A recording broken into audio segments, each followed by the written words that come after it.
Dulu begini. Ghassalah itu diambil airnya, langsung ditumpahkan ke tempat yang akan dibasuh. Jadi bukan ambil, buang begini. Bukan. Ya, diambil, tumpahkan di tempat yang akan dibasuh. Itu ghassalah namanya. Jelas ya? Ya, sama kayak Anda mandi, ya. Ghuslun itu ambil air kan langsung tumpahkan dan gosok-gosok. Nah, itu ghassalah namanya. Ya kan? Ini ditumpahkan kemana, dibasuhkan kemana. Jadi ada unsur basuhan, tumpahkan airnya, basuhkan. Pertama, wujuhakum. Wujuh jamak dari kata wajah. Jamak dari kata wajah.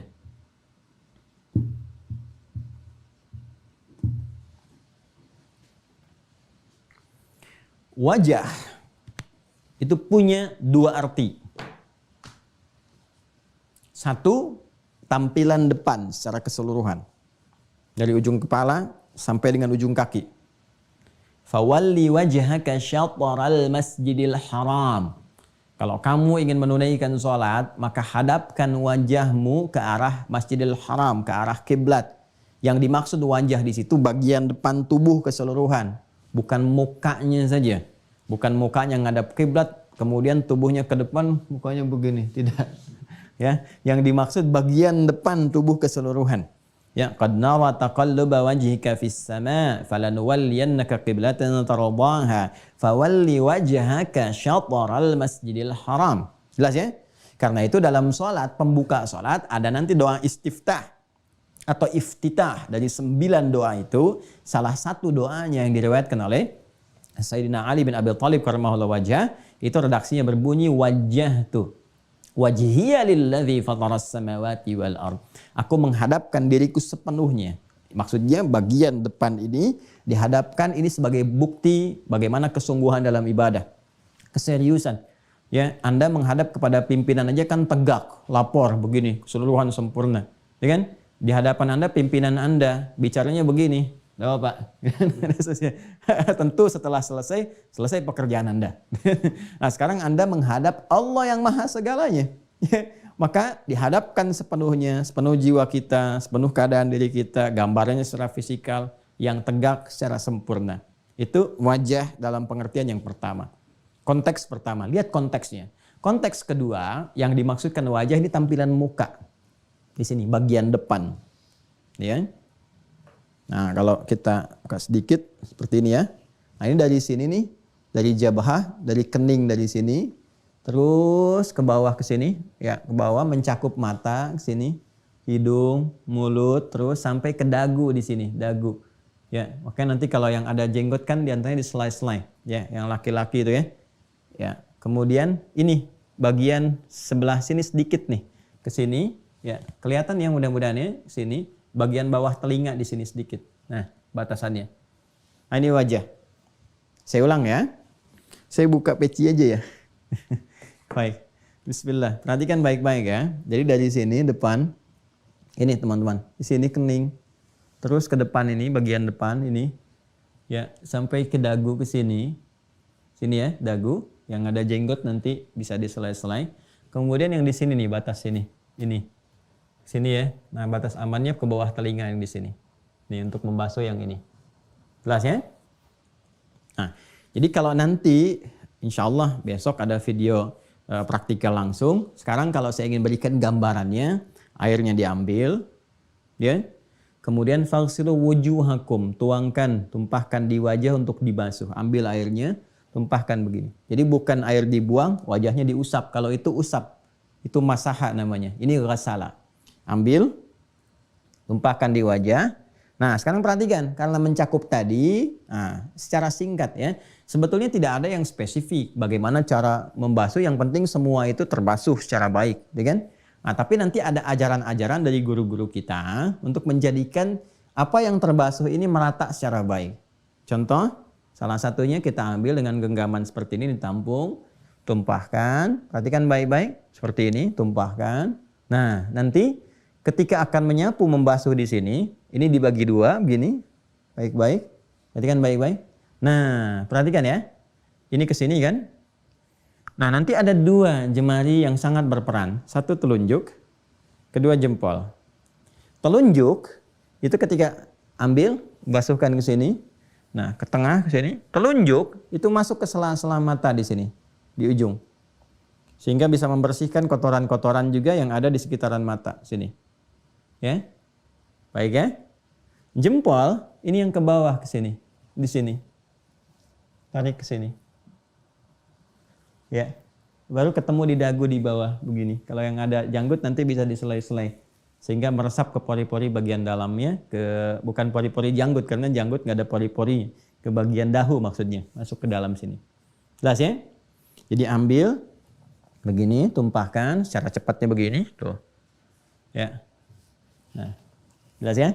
Nanti besok pas praktek ada airnya lebih enak. Ambil begini, kalau cepatnya ya, versi cepatnya begini. Tuh, udah ya, seperti ini. Tuh, yang jempol juga bergerak di belakang. Masuk tengah, kemudian bersihkan begini. Jelas? Versi lambatnya, slow motion. Kamera bisa di slow motion nggak? Nggak, berarti saya yang slow motion ya. Ambil, gini, basuhkan. Ya, udah seperti ini. Tuh, ya, ini ujungnya. Nah, seperti ini, bawah. Satu. Kalau dirasakan ada yang belum terbasuh, bagian tertentu yang belum terbasuh, ambil lagi yang kedua. Ya. Kemudian ratakan. Yang belum terbasuh tadi yang mana? Kita bisa merasakan, feeling kita ada, ya. Baik. Kalaupun masih ada setelah yang kedua, belum terasa nih, ada bagian tertentu yang kita rasakan belum sempurna. Misalnya, ambil yang ketiga. Yang ketiga ini yang terakhir. Mas saya sudah 3 kali belum terbasuh juga. Kan ada feelingnya di kita. Jelas ya? Nah ini yang pertama yang harus kita lakukan. Maka 3 kali ini menjadi batas. Kalau sudah melampaui 3 kali, itu berlebihan, israf namanya. Dan ada hadis spesifiknya, bahkan di Al-Bukhari nanti akan ditemukan. Ya, bagaimana Nabi SAW itu, bahkan di awal pembukaan subtopik tentang wudhu, sangat menjaga sekali keadaan tentang air ini. Ini sudah saya terangkan tadi pembuka di awal, konfirmasinya di Al-Bukhari nanti kita akan temukan. Jadi betul-betul digunakan ya secara efektif, ya efisien, hemat dengan baik. Yang penting semua terbasuh dengan sempurna. 1, wajah. Kemudian tangan sampai siku. Ya, pecinya saya lepas dulu aja ya, karena nanti kepala kan belum. Tangan sampai dengan siku. Ini tangan nih, dari sini, dari jemari. Ini masuk tangan. Ya.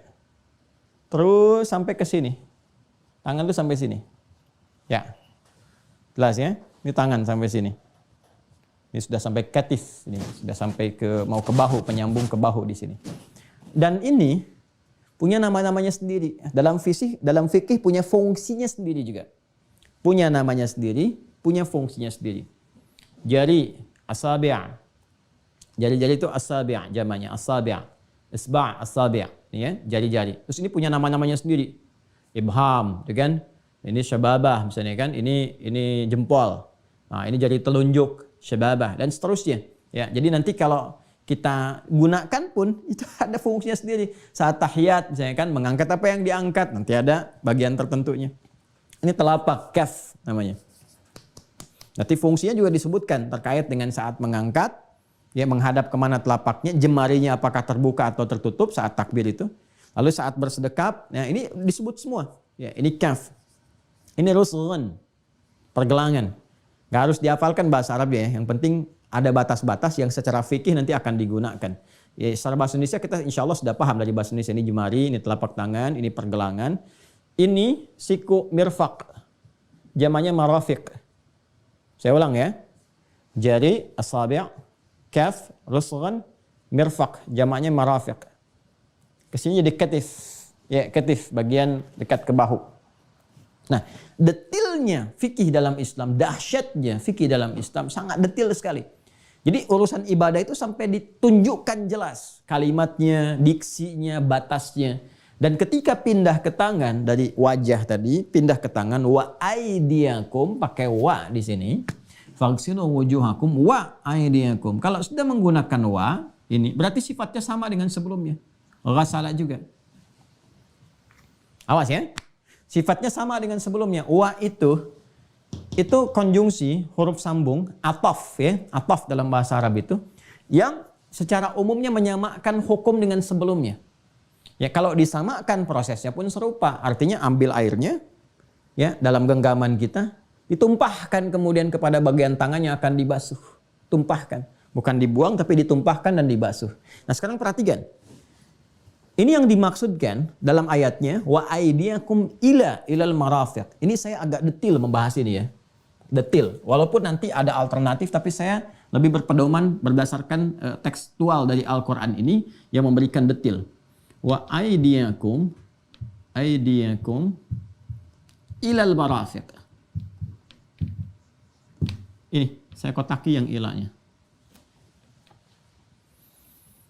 Ila itu harful ghayah minal ibtida ila nihayah, menunjuk kepada tujuan, proses tujuan yang berlangsung dari permulaan ibtida ya ila nihayah sampai ke ujung. Jadi mulai dari mana, berakhir di mana. Al-yawm sabahan ana adhhab ila Jakarta. Pagi ini saya akan pergi ke Jakarta. Sekarang saya ada di Bekasi. Saya akan ke Jakarta. Berarti tempat berangkat saya kan dari Bekasi. Kan? Tujuan akhir saya di mana? Jakarta. Jadi saya berangkat dari sini, berakhir di sini. Itu pakai ila. Jelas ya? Nah, apa pentingnya kita membahas ini? Pentingnya adalah ketika membasuh ke tangan, di jamak bentuknya. Yad jamaknya aidi. Dan basuhlah tangan-tangan kalian setelah wajah ke tangan. Ya, ilal marafiq, sampai ke siku. Jadi batas ujungnya itu siku. Ya, batas akhirnya kan ilahku sampai ke ujung. Berarti batas ujungnya siku. Ya, bukan dibalik. Ya, walaupun nanti ada yang menggunakan seperti itu ya, tapi saya lebih cenderung ya. Saya lebih cenderung mengambil ke sini isyarat redaksi ini. Jadi dari sini, dari depan ke sini. Ya, dalam amalan yang dipraktikkan kalau kita mengacu ke sini, jadi bukan dari sini ke sini, tapi dari depan ke sini. Ya, secara spesifiknya. Walaupun nanti ada dalam prakteknya yang menggunakan dari sini. Tapi saya lebih cenderung menggunakan sesuai dengan ini. Isyarat yang ada dalam Al-Quran. Ambil airnya. Ambil. Tumpahkan. Begini. Nah, dari sini. Ya, dari jemari ke sini. Terus sampai ke siku ke sini. Dibalik ke tengahnya. Terus diturunkan lagi ke sini. Ya, ulang. Ambil airnya. Tumpahkan. Gini. Basuh ke depannya seperti ini. Merasa belum rata? Ambil yang kedua, tumpahkan. Terus, mana yang belum ratanya? Terus sampai kita rasakan, melihat, merasakan rata. Ya, kalau perlu sampai yang ketiga, kalau belum merasa rata dengan sepenuhnya. Selesai. Nah, ini lebih sesuai dengan hikmah. Ya, apa hikmah di balik ini semua?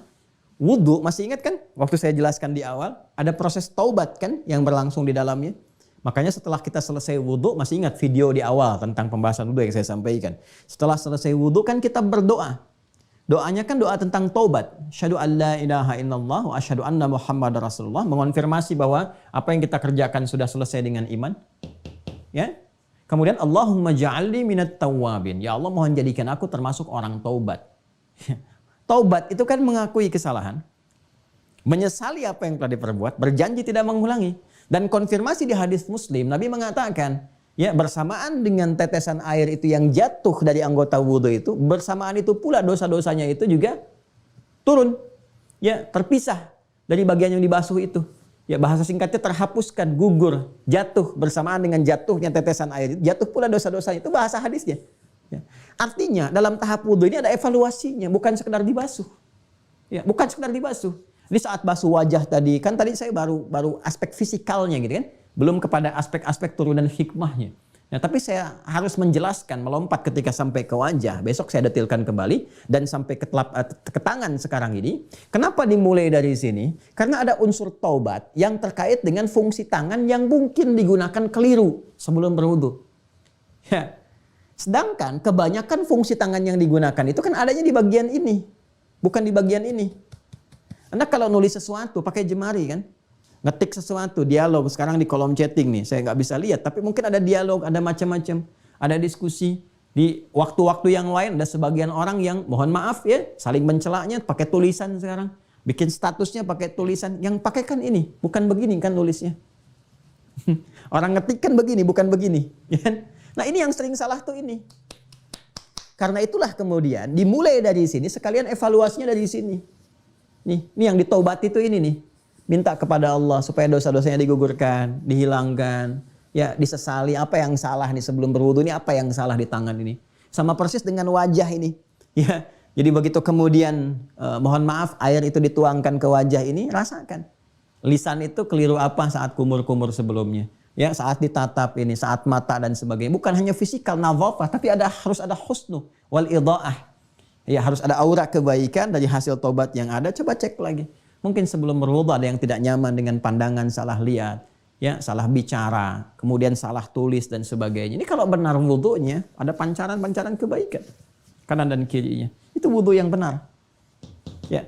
Karena itu nanti ada ulama-ulama juga yang mengajarkan permohonan doa-doa kepada Allah. Ya, tentunya saat kita berwudu minta supaya ini dibersihkan, tak tobat, tak akui salahi dan sebagainya. Itu wudu yang luar biasa. Ya.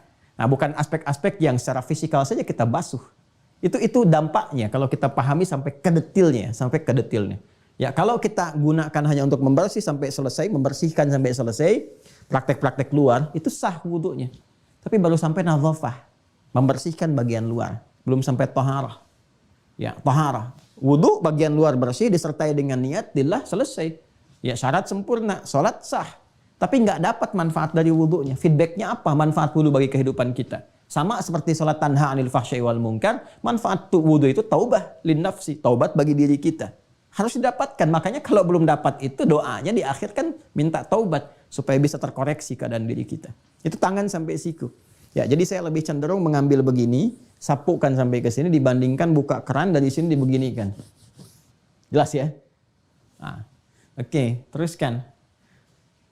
Kepala, bukan rambut. Ingat, kepala bukan rambut. Masya Allah, ini adilnya syariat nih, adilnya Allah di sini, ya, memberikan kesan kepalanya bukan rambutnya. Karena tidak setiap orang yang berkepala itu boleh jadi tumbuh keadaan rambutnya dengan sempurna. Bayangkan kalau yang dimaksud rambut, wah harus nanam ini itu dan sebagainya, bro. Itu menyulitkan. Sedangkan agama memudahkan. Ingat kepalanya ya, bukan rambutnya.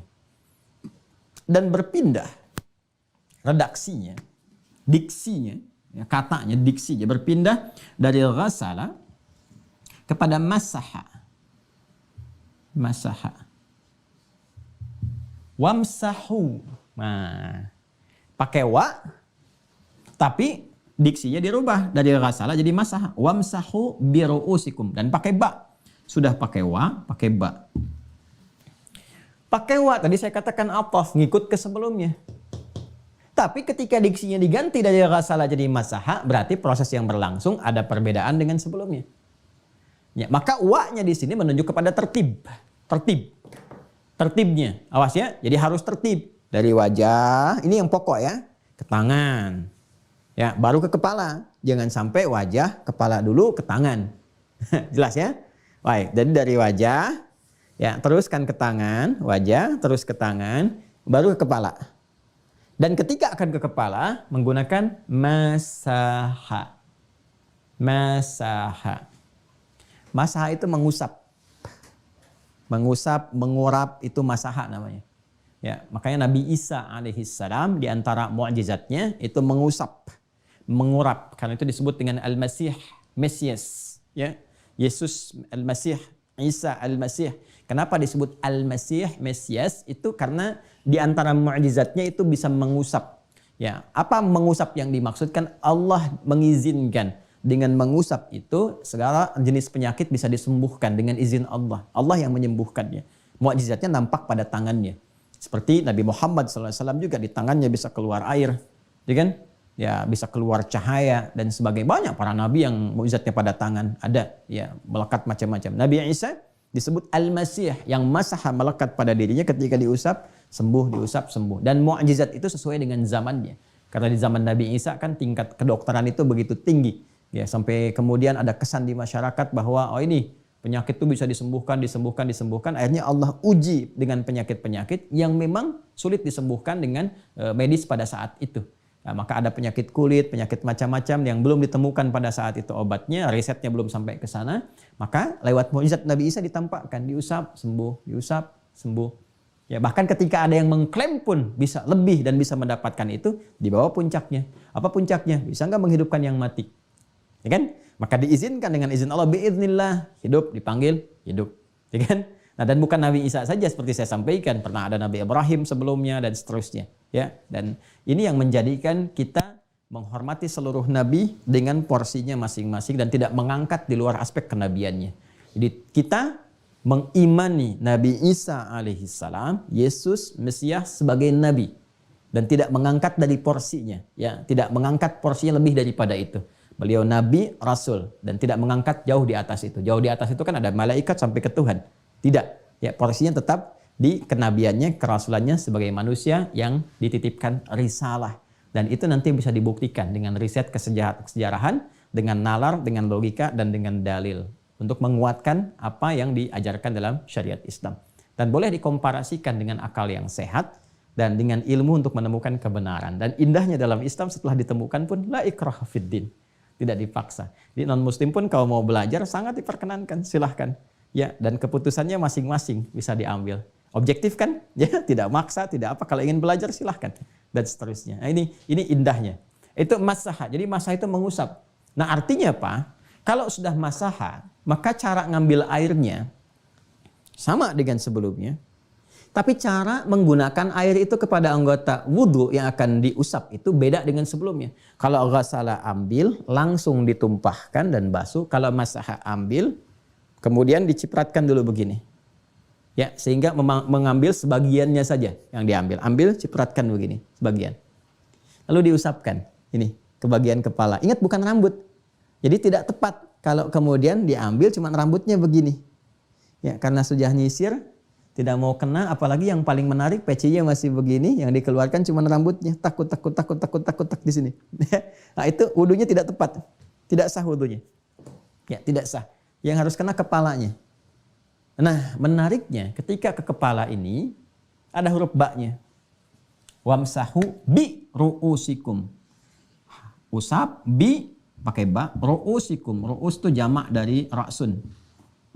Ru'usikum, jamak dari kata ra'sun.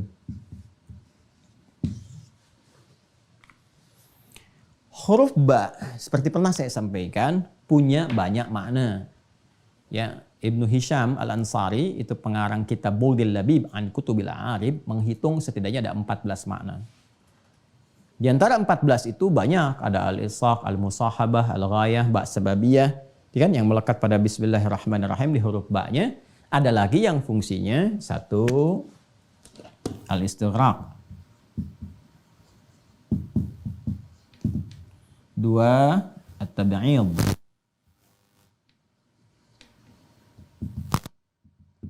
ma'a at-tahdid.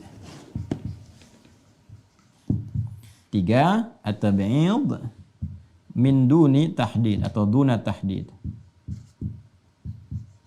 Kita terangkan pelan-pelan. Al-istighraq itu menyeluruh, komprehensif semuanya. Ya, jadi kalau menggunakan ba yang ini fungsi pertama istighraq artinya ambil airnya. Awas masaha ya, bukan ghasalah. Kalau ghasalah ambil tumpahkan ke sini sampai basah. Kalau masaha itu ambil cipratkan. Kemudian kalau menggunakan ba-nya istighraq berarti dari depan begini. Terus ke belakang ke sini. Ya, ke bagian belakang. Kepala ke sini. Ya. Bisa dibalikkan lagi ke sini, ke depan lagi. Jadi ambil sekali ke sini terkena gitu kan. Nah, sampai bisa dibalikan kembali sekali atau cukup sampai di sini nggak dibalikan pun nggak ada masalah, kan? Kemudian kalau mau 3 kali juga boleh kalau belum dirasakan rata, kan? 2 kali atau 3 kali sah diambil sampai meresap ke dalam pori-pori itu di kepalanya. Jelas ya? Baik. Nanti dalam prakteknya ada yang bisa langsung ke telinga. Jadi begitu diambil begini, sini, kan, ke sini, terus ke telinga ke sini. Ya. Ada 2 cara dengan telinga. Ada yang kepalanya dulu, baru ngambil air lagi untuk telinga bisa. Ya, nanti saat ngambil video khusus untuk praktek langsung menggunakan air, kita akan tunjukkan. Prinsipnya kembali ke sini dulu. Dengan pertama cipratkan, kemudian usap sampai bagian belakangnya sini. Itu istighraq namanya. Bagian pertama yang ini istighraq. Yang kedua at-tab'id ma'at tahdid. Ya kan? Sebagian tapi ada batasnya. Sebagian ada batasnya. Nah, batasnya pada umumnya ulama itu memberikan batas di ubun-ubun di sini. Ubun-ubun. Jadi kalaupun mengusap di sini saja, batas bagian kepala ini sampai ke ubun-ubun ke sini, itu sudah dianggap sah. Jelas ya? Nah, bukan yang bagian wajah ke sini, yang ada di atas, agak unsur ke atasnya ke sini. Ya, usap sampai sini, itu sudah dianggap sah. Masuk. At-tabi'id ini ma'a at-tahdid. Jelas ya? Baik. Ada yang ketiga, at-tabi'id min duni tahdid. Sebagian dan tidak ada batasnya. Nah, jadi yang penting namanya kepala, ya kalau sudah kena usapan sah. Artinya apa? Mau di sini sah. Mau di sini sah. Mau di sini sah. Ya namanya kena kepala. Jelas ya? Baik, inilah hikmahnya dan Masya Allah. Saya selalu katakan kalau syariat ini bersumber dari pencipta langsung, dari Allah Subhanahu wa Ta'ala, pasti akan detail, sempurna, presisinya tinggi. Ya, kenapa? Ketika masuk kepada usapan kepala menggunakan ba, karena Allah Maha mengetahui. Tidak semua keadaan menyangkut kepala itu bisa sama semuanya. Untuk kasusnya yang akhwat, yang perempuan, ummahat, ibu-ibu misalnya, ya kan? Ketika mengenakan jilbab dan ketika akan berwudu, misal dalam kondisi-kondisi tertentu, ya boleh saja misalnya terkena bagian ininya, ya tidak harus membuka misalnya bagian jilbab dalam kondisi tertentu ya yang tidak memungkinkan untuk dibuka. Kalau ada areanya kan enak. Tinggal langsung masuk ke areanya, tangan sudah selesai, kan ini aurat nih, di area tertentu saja yang tertutup, pakai dan seterusnya. Nah, tapi kalau membuka ini kan lebih mudah dibandingkan dengan membuka jilbab dan sebagainya. Ya, jadi kalau bagian kepala itu bisa dilonggarkan, bisa disapu ke sini, disempurnakan ke belakang bagus. Tapi kalau misalnya hanya bisa terkena sebagian dan menyulitkan untuk yang lainnya, boleh kemudian sebagian yang terkena, yang penting kena bagian kepalanya. Diutamakan bagian dekat ke ubun-ubun.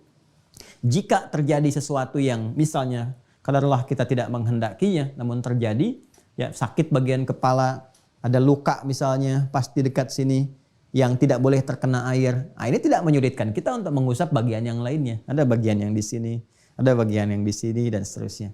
Bagaimana kalau semuanya nggak boleh kena air? Ya itu tayamum babnya. Jelas ya? Ini menggunakan fungsi ba pada masahat.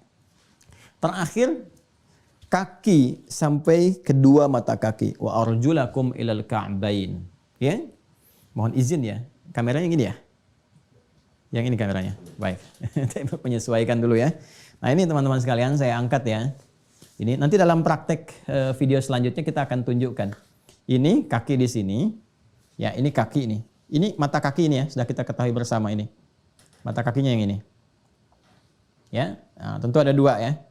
Ada dua, sebelah sini dan sebelah sini. Baik, seperti ini ya. Di jalur yang ini. Nah, ini kaki dari sini ya sampai dengan ke mata kaki di sini. Ya, wa arjulakum ilal ka'bain. Nah, cara untuk membasuhnya yang paling menarik adalah ketika sampai ke kaki ini masih menggunakan wau. Nah, inilah ilmu nahu pentingnya di sini nih. Ya, pentingnya nahu di sini. Kita akan lihat faghsilu wujuhakum pakai a, ketika wajah menggunakan fathah. Ya ayyuhalladzina amanu idza qumtum ilas salati faghsilu wujuhakum a. Wa aydiyakum ilal marafiq a. A. Wamsahu bi ru'usikum, ketika kepala pakai i kasrah karena ada ba-nya. Wamsahu bi ru'usikum i. Tapi ketika ke kaki ke a lagi. Wa arjulakum ilal ka'bain, ke a lagi. Jadi i itu cuma sekali di kepala. Ketika ke kaki ada a lagi. Padahal sama-sama menggunakan wawu, wa. Tuh. Konsekuensi dari wawu kan ikut hukum sebelumnya. Ya.